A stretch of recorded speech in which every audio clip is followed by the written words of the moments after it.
Child of two ex-clergy. I come from an abnormally Christian background, an abnormally Catholic background. We used to have open casket reunions. My mother is an ex-nun, and my father is an ex-Franciscan brother. So I grew up admiring Jesus the way anybody admires mom's first husband. But I've come to view Jesus in much the way I've come to view Elvis. I love the guy. The fan clubs scare me.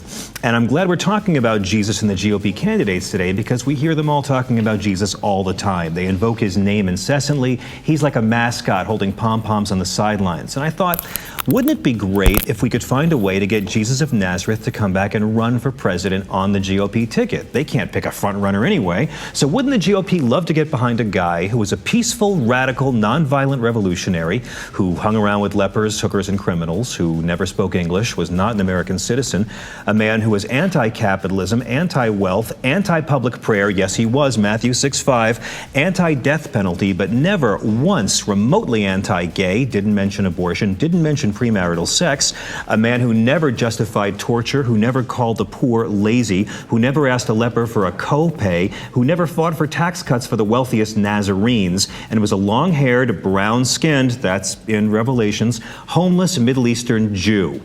Of course, that's only if you believe what's actually in the Bible. Would love to leave behind right-wing fundamentalists and Christian nationalists who use Jesus, whose birth we celebrate, as a prop while legislating and fighting against his actual teachings. There's a lot of right-wing brothers and sisters in this country who identify as Christian, and they care about the manger and the crucifix, and they ignore the 30 years of teaching. 33.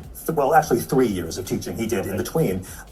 Jesus is not an ally of the Republican Party. There is no overlap between Jesus and the policies of Donald Trump. In South Carolina, they tried to have a bill this year calling for the death penalty for abortion. We're so pro-life, we'll kill you. That's where we're at right now. That's Stephen Wright. I would kill for a Nobel Peace Prize. Yeah. Seeing the Pope this week enrage these right-wing Christians so much because he acted like Jesus in blessing gay unions. Yep. Jesus is not anti-immigrant. He commands people to welcome the stranger. He never mentions abortion. The Bible never condemns abortion.